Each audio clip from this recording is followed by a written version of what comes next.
राम जी ने बाली को मार दिया और बाली की पत्नी रोती हुई आई तारा कि आपने मेरे पति को मार दिया। तब भगवान बोले, तारा तुम क्यों रोती हो? जीव नित्य के ही लगी तुम रोबा। क्यों रो रही हो? तुम्हारा पति, ये रहा तुम्हारा पति पड़ा हुआ है। तारा को समझाया तो 2 मिनट में समझ गई, और नहीं समझाना चाहा तो समझाने गए थे शांति दूत बनकर कृष्ण दुर्योधन को। सच बताएं, आप यदि समझ गए तो समझ लो कि प्रभु ने समझाना चाहा है, और आप नहीं समझे तो समझ लो प्रभु समझाना ही नहीं चाहते।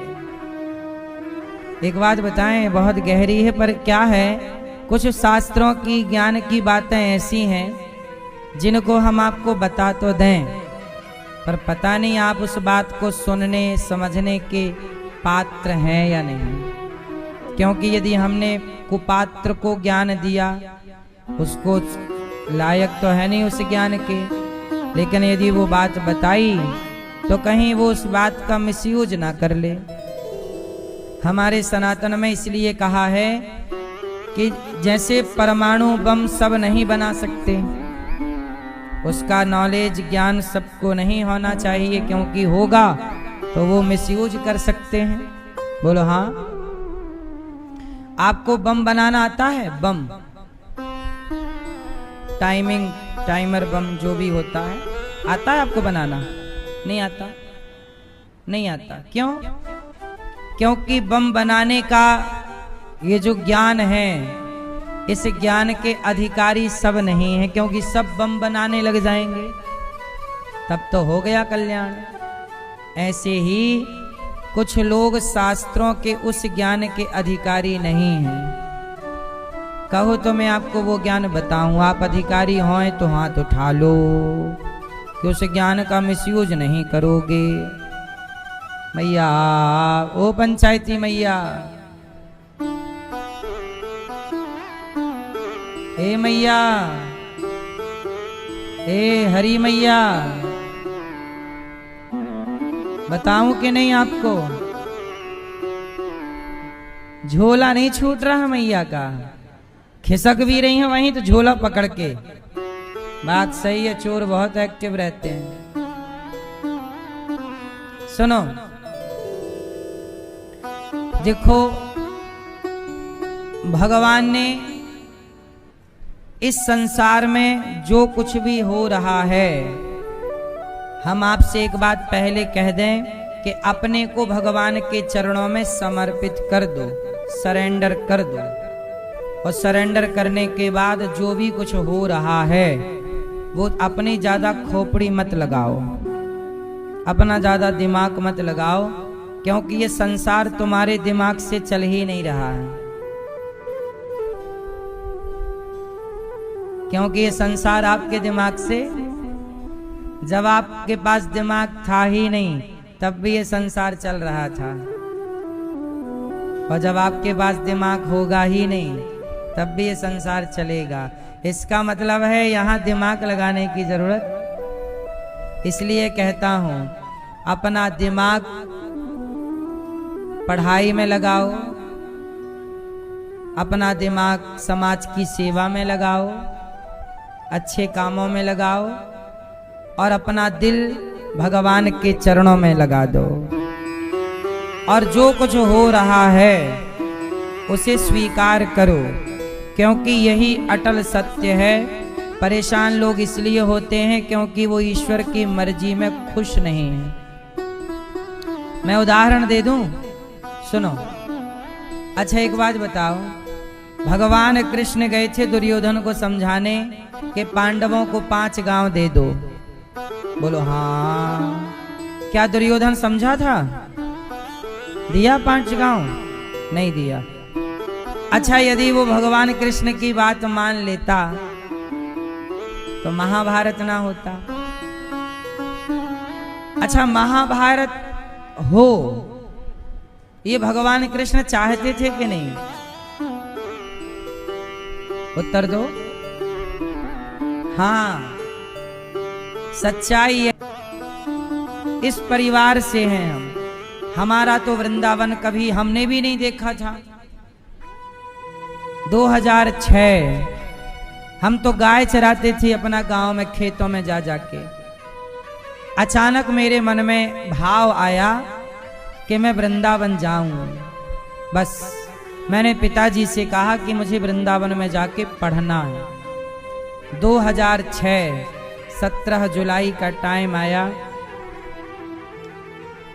16 जुलाई को हम लोग गांव से ट्रेन में बैठे और 17 तारीख को सवेरे वृंदावन आए पहली बार, 17 जुलाई 2006। और यहाँ आए पहली बार हमने ये वृंदावन को 2006 में देखा। फिर यहाँ आकर हम पढ़े और पढ़ने के बाद हम यहाँ से चले गए। 2009, 2010, 11, 12, 13, 14, 15 चले गए हम बाहर।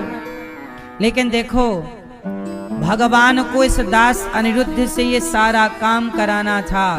मैंने कभी स्वप्न में भी नहीं सोचा कि वृद्ध माओं की सेवा इस शरीर से प्रभु कराएंगे, अखंड रसोई की सेवा भगवान इस शरीर से कराएंगे, कभी सोचा भी नहीं। लेकिन देखो, मैं और आप कुछ नहीं करते, भगवान ही अपना काम मेरे और आपसे करवा लेते हैं। हम कितना भी कुछ सोचें, पर भगवान वही करवाते हैं जो उन्हें करवाना होता है। इसलिए कहता हूं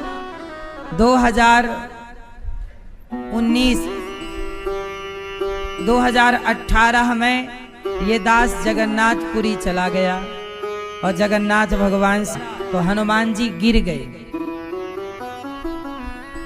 भरत जी का बाण हनुमान जी को लगा और हनुमान जी बेहोश होकर, मूर्छित होकर गिर पड़े। और जब गिरे, होश आया, कहा मुझे जल्दी जाना है। भरत जी बोले, भाई तुम कौन हो, तुम्हारे मुंह से राम राम क्यों निकल रहा है? हनुमान जी ने कहा, मेरा नाम हनुमान है, प्रभु राम के भैया पर संकट है, ये पहाड़ लेकर जाना है, संजीवनी बूटी है, वैद्य पहचान लेंगे, इसलिए मैं पूरा पहाड़ लेकर जा रहा हूं। पर मैं तो लेट हो गया। अब भरत जी बोले, चिंता ना करो, मेरे इस बाण पर बैठ जाओ, मैं तुम्हें समय पर पहुंचा देता हूं।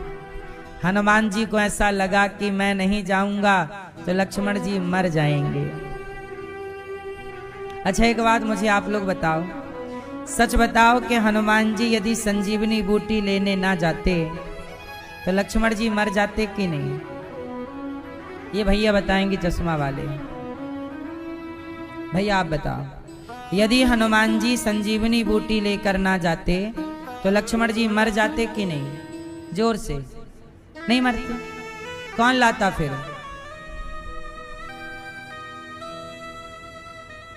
हाँ, लक्ष्मण जी नहीं मरते। हनुमान जी ना लाते तो प्रभु किसी और से ये काम करवा लेते। भगवान का काम भगवान ही कर लेते हैं। हाँ, भक्तों का यश बढ़ाने के लिए भक्तों से कराते हैं ताकि भक्तों का भी यश बढ़े, वरना प्रभु का काम कोई भी कर ले। आपको ताकत देते तो आप कर लेते।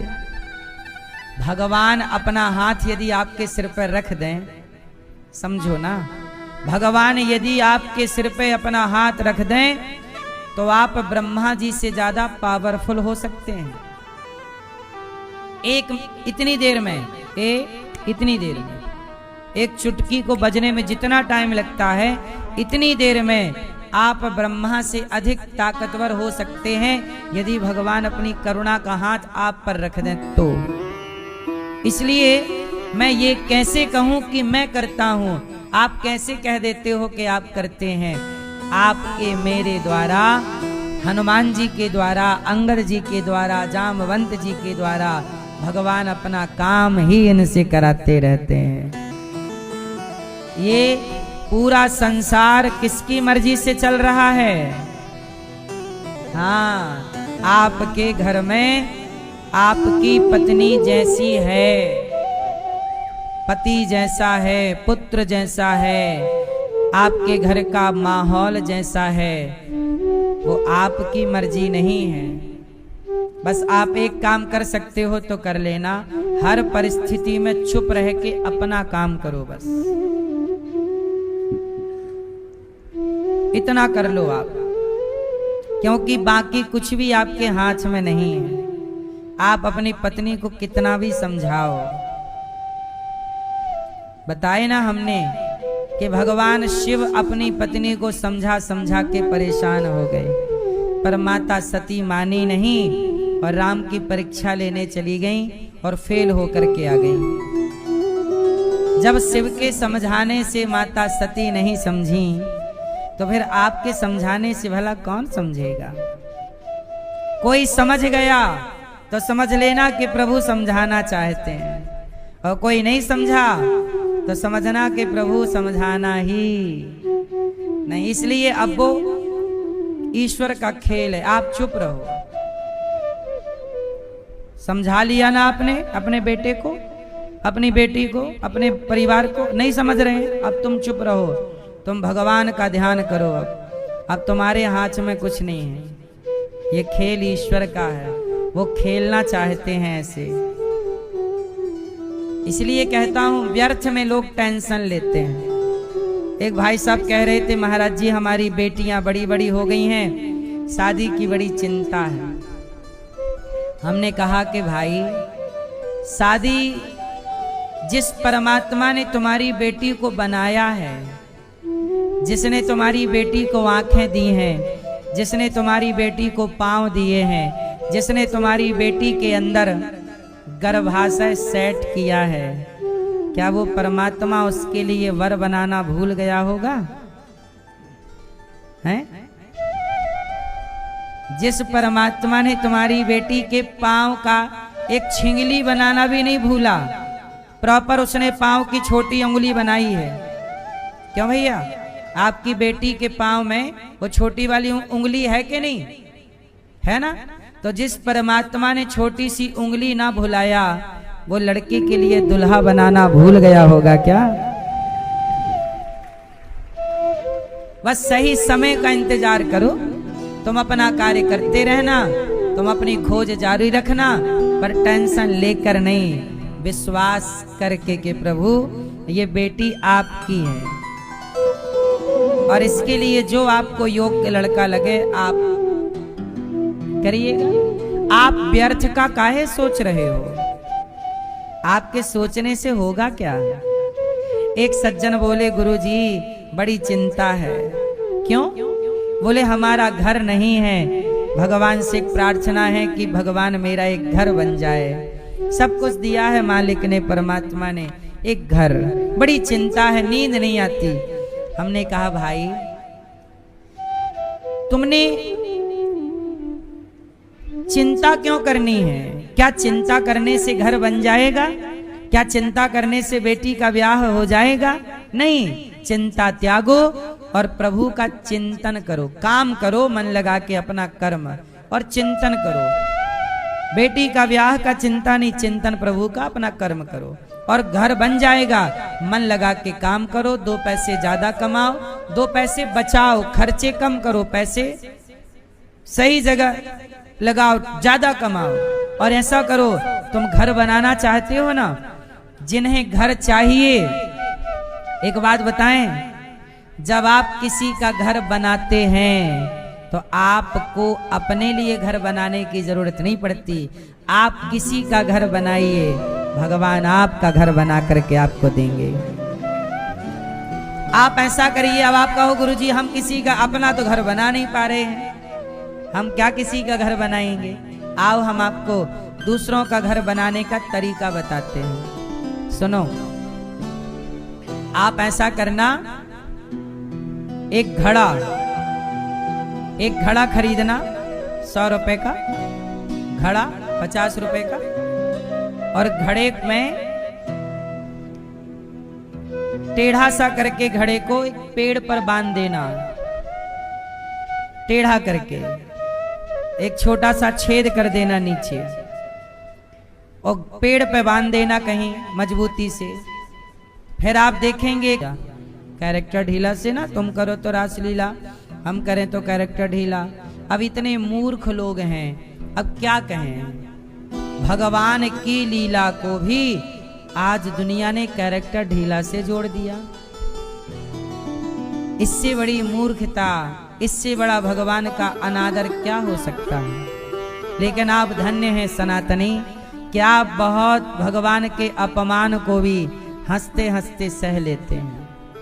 कोई आपका अपमान कर दे तो आपको बड़ा बुरा लग जाता है, लेकिन भगवान का अपमान कोई आपसे कर दे तो आपको कोई दिक्कत नहीं होती, क्योंकि आप सोचते हैं कि ये अपमान मेरा तो है ही नहीं, ये तो भगवान का है।